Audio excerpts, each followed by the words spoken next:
नमस्कार, मैं डॉक्टर मीनाक्षी यादव, सहायक आचार्य लोक प्रशासन, आप सभी का स्वागत करती हूँ। आज का जो हमारा वीडियो है उसको हम पिछला जो हमारा वीडियो था राष्ट्रपति के ऊपर, उसी की कंटिन्यूएशन में करेंगे।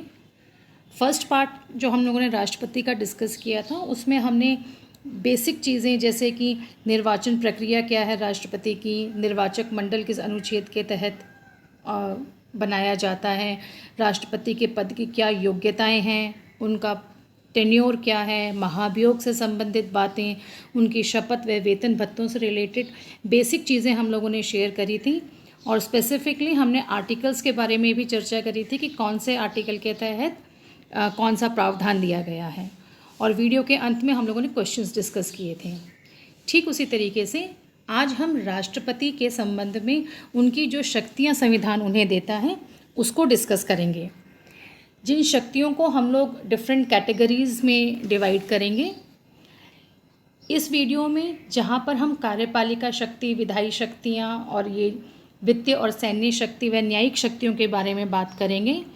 और इससे संबंधित जो क्वेश्चन है उसके लिए हम लोग एक नेक्स्ट वीडियो और बनाएंगे। उसमें हम लोग डिटेल में राष्ट्रपति से संबंधित क्या क्वेश्चंस बन सकते हैं, प्लस असर्शन रीज़न के हम लोग बहुत सारे क्वेश्चंस डिस्कस करेंगे।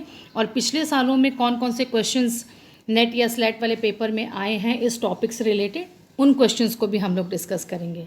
तो आज का जो हमारा वीडियो है वो बेसिकली राष्ट्रपति की क्या शक्तियाँ हैं इसके ऊपर फोकस्ड है।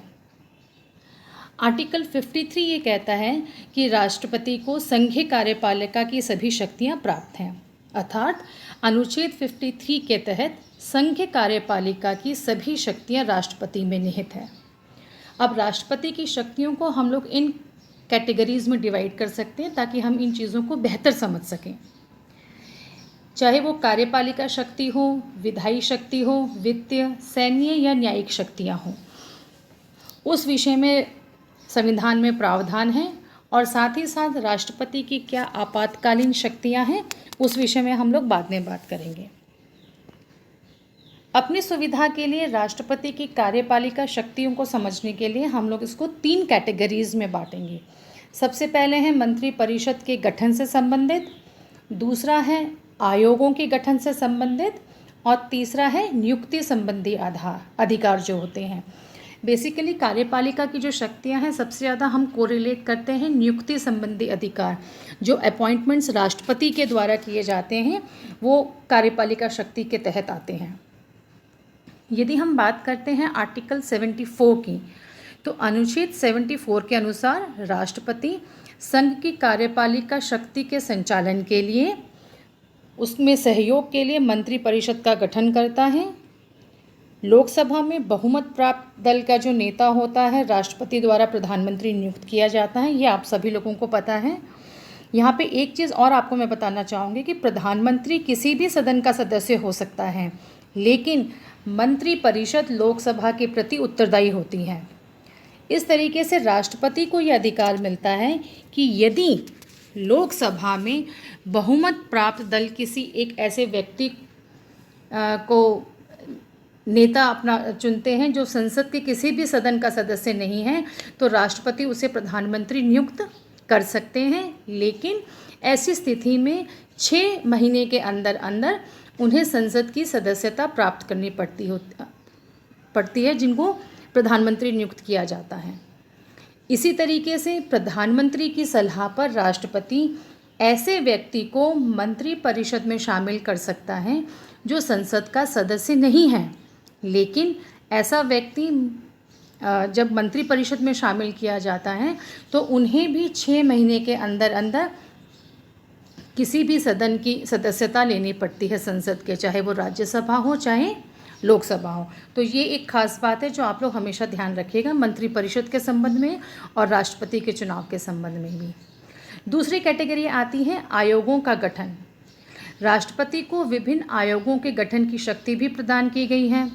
राष्ट्रपति द्वारा गठित किए जाने वाले आयोग में वित्तीय आयोग, संघ लोक सेवा आयोग यानी यूपीएससी, या फिर अनुसूचित क्षेत्रों के प्रशासन से संबंधित जो रिपोर्ट देने के लिए जो आयोग बनता है वो, अल्पसंख्यक आयोग, राजभाषा आयोग, इस तरीके का आयोग का गठन राष्ट्रपति कर सकता है।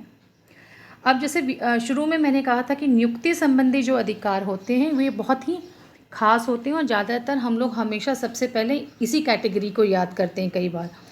तो नियुक्ति संबंधी अधिकार में राष्ट्रपति को उच्च पदाधिकारियों को नियुक्त करने तथा हटाने की शक्ति संविधान द्वारा प्रदान की गई है और कार्यपालिका अध्यक्ष होने के नाते राष्ट्रपति प्रधानमंत्री समेत अन्य मंत्रियों की नियुक्ति करता है।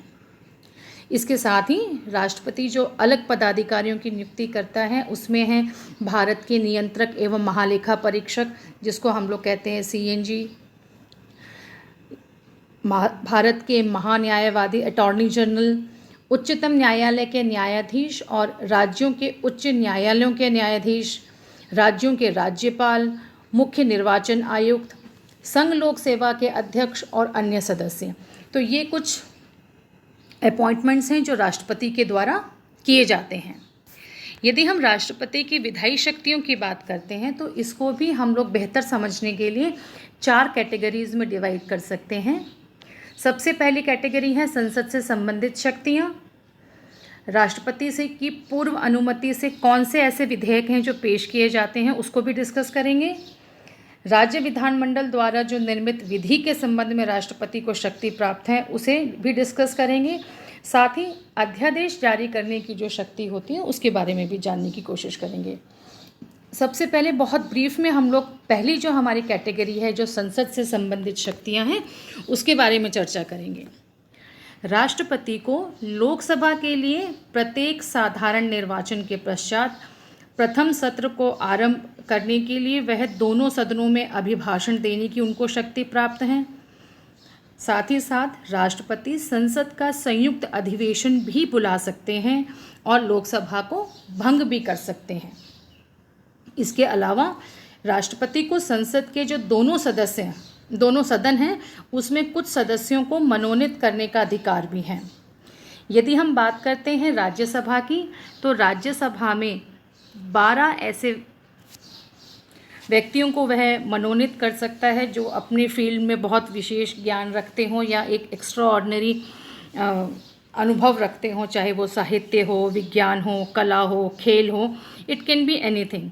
तो 12 ऐसे सदस्यों को वह राज्यसभा में मनोनीत कर सकता है। और ठीक उसी तरीके से लोकसभा में यदि एंग्लो इंडियन समुदाय को पर्याप्त प्रतिनिधित्व प्राप्त नहीं होता है तो वहाँ पर वो 2 सदस्यों को मनोनीत कर सकता है। तो इस तरीके से 14 लोग हो जाते हैं, 12 + 2, 12 राज्यसभा में और 2 राज्यसभा में। इसके अलावा इसी कैटेगरी में 2 बातें और मैं आपको बताना चाहूँगी कि राष्ट्रपति को कुछ प्रतिवेदनों को संसद के समक्ष रखवाने की शक्ति प्राप्त है। जैसे महालेखा परीक्षक का जो वार्षिक प्रतिवेदन होता है वो वार्षिक वित्तीय प्रतिवेदन जो होते हैं, या फिर वित्तीय आयोग की सिफारिश, या फिर पिछड़ा वर्ग के आयोग का प्रतिवेदन, या संघ लोक सेवा आयोग का प्रतिवेदन आदि कुछ ऐसे प्रतिवेदन होते हैं जो राष्ट्रपति संसद के समक्ष रखवाने की शक्ति रखते हैं। अब जब हम अपनी दूसरी कैटेगरी में आते हैं विधेयकों के बारे में, तो राष्ट्रपति की पूर्व अनुमति से जो विधेयक पेश किए जाते हैं उसमें सबसे पहला तो आता है वित्तीय विधेयक। और इसके साथ ही आप लोग याद रखिए कि कोई भी विधेयक जो सही अर्थों में धन विधेयक नहीं है किंतु जिसे भारत की संचित निधि से व्यय करना पड़ेगा, उसकी अनुमति भी राष्ट्रपति से ली जाती है और तभी संसद में पेश किया जाता है। नए राज्यों के निर्माण या फिर एट प्रेजेंट जो राज्य हैं उनकी सीमाओं में अगर कुछ परिवर्तन करना है, उससे संबंधित विधेयक हैं, तो वो भी राष्ट्रपति की पूर्व अनुमति से ही संसद में रखे जाएंगे। हमारी जो तीसरी कैटेगरी है, इसके तहत राष्ट्रपति किसी भी राज्य में वित्तीय आपात की स्थिति में राज्य को यह निर्देश दे सकता है कि सभी धन विधेयकों को राज्य विधानसभा में पेश करने से पहले उन पर राष्ट्रपति का अनुमोदन लिया जाए। ये रेयर सिचुएशन होती है, हमेशा इसका यूज़ नहीं किया जाता, बट स्टिल ये उनकी एक लेजिस्लेटिव पावर है। और दूसरी और जो अंतिम कैटेगरी हम लोग डिस्कस करेंगे वो है अध्यादेश, ऑर्डिनेंस जारी करने की जो शक्ति राष्ट्रपति के पास होती है। यदि किसी समय में, स्पेशली जब संसद का कोई भी, दोनों सदनों में से कोई सा भी सत्र नहीं चल रहा हो और ऐसी परिस्थितियां उत्पन्न हो जाए जहां राष्ट्रपति को लगे कि इसके ऊपर कुछ तत्काल कार्यवाही करनी चाहिए, तो ऐसे सिचुएशन में, ऐसी परिस्थितियों में वे अपेक्षा अनुसार एक अध्यादेश निकाल सकते हैं जो कि संसद के अधिनियम के समान ही प्रभावी और शक्तिमान होते हैं। तो अध्यादेश जारी करने की शक्ति राष्ट्रपति के पास है। और यहाँ पे जैसे आप सभी लोगों को पता है कि जब नेक्स्ट सेशन शुरू होगा, संसद का नया सत्र जब शुरू होता है, तब इसको पास करवा दिया जाता है। तो इस तरीके से जो विधायी शक्तियाँ हैं, इनको हम 4 कैटेगरीज में स्पेसिफिकली समझ सकते हैं। यदि हम वित्तीय शक्तियों की बात करते हैं तो राष्ट्रपति की पूर्व अनुमति से धन विधेयक संसद में प्रस्तुत किया जा सकता है। संसद की जो के समक्ष वार्षिक वित्तीय विवरण है, जो बजट, वो राष्ट्रपति की वित्तीय शक्तियों की कैटेगरी में आता है। इसके अलावा उनकी सिफारिश के बिना कोई भी अनुदान की मांग नहीं की जा सकती है। और जब हम लोग बजट पेश करते हैं तो डेफिनेटली उसमें हम का मतलब है सरकार डिमांड्स अपनी रखती हैं और अपना क्या कमिंग ईयर के लिए उनका क्या प्लान है, कहाँ पर क्या इन्वेस्टमेंट है, क्या पॉलिसीज़ हैं, किन किन चीज़ों पे उनको इन्वेस्ट करना है, वो सब चीज़ें बजट में आ जाती हैं। तो फाइनेंस से संबंधित सब बातें आ जाती हैं उसमें। लेकिन यदि अचानक कुछ ऐसी परिस्थितियां उत्पन्न हो जाए जहां पर और धन की आवश्यकता है, तो ऐसी स्थिति में उस धन के व्यय के भुगतान के लिए भारत की जो आकस्मिक निधि है उसकी व्यवस्था राष्ट्रपति के द्वारा की जा सकती है। तो वो जो धन होता है वो आकस्मिक निधि से निकाला जा सकता है। इसी कैटेगरी में एक और लास्ट आप लोगों को मैं बताना चाहूँगी, वो ये है कि प्रत्येक 5 वर्ष पर राज्य और केंद्र के मध्य राजस्व बंटवारे के लिए, रेवेन्यू के डिवीज़न के लिए वह वित्तीय आयोग का गठन कर सकता है। ये जो भी चीज़ें मैं आपके साथ डिस्कस कर रही हूँ वो बहुत ब्रीफ में कर रही हूँ एंड स्पेशली जो ऑब्जेक्टिव टाइप क्वेश्चंस हैं उससे संबंधित कर रही हूँ, इसलिए केवल टू द पॉइंट आप लोगों के साथ इन्फॉर्मेशन शेयर कर रही हूँ। नेक्स्ट कैटेगरी आती है राष्ट्रपति की सैन्य शक्ति या मिलिट्री पावर्स क्या हैं। तो आप सब लोगों को पता है कि यदि जब हम सैन्य शक्तियों की बात करते हैं तो राष्ट्रपति भारत के सैन्य बलों के सर्वोच्च सेनापति होते हैं और इसी क्षमता के तहत वो थल सेना, वायुसेना और जल सेवा के प्रमुखों की नियुक्ति करते हैं।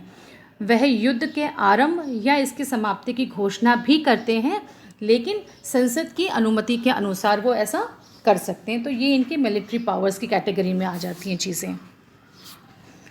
यदि न्यायिक शक्तियों की बात करते हैं तो न्यायिक शक्तियों के संदर्भ में सिर्फ मैं आपसे अभी तो इतना ही कहना चाहूँगी कि किसी न्याय में हुई भूल को सुधार करने के उद्देश्य से कार्यपालिका को न्यायिक शक्तियाँ दी जाती हैं। और इसी तरीके से, इसी कारण से राष्ट्रपति को 2 प्रकार की न्यायिक शक्तियाँ प्राप्त होती हैं।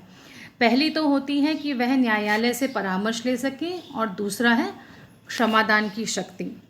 यदि हम पहली कैटेगरी की बात करते हैं तो अनुच्छेद 143 के अनुसार राष्ट्रपति जो सार्वजनिक महत्व है, पब्लिक इम्पोर्टेंस की अगर हम बात करते हैं तो सार्वजनिक महत्व की विधि या तथ्य से रिलेटेड किसी भी प्रश्न पर सर्वोच्च न्यायालय की सलाह ले सकता है, लेकिन इस सलाह को मानने के लिए राष्ट्रपति बाध्य नहीं है। तो ये उनकी सविवेक की शक्ति है, एक तरीके से उनकी इच्छा है। यदि उनको ज़रूरत लगती है कि न्यायालय से परामर्श लिया जाना चाहिए तो वो न्यायालय से परामर्श ले सकते हैं और ये आर्टिकल 143 के तहत ले सकते हैं।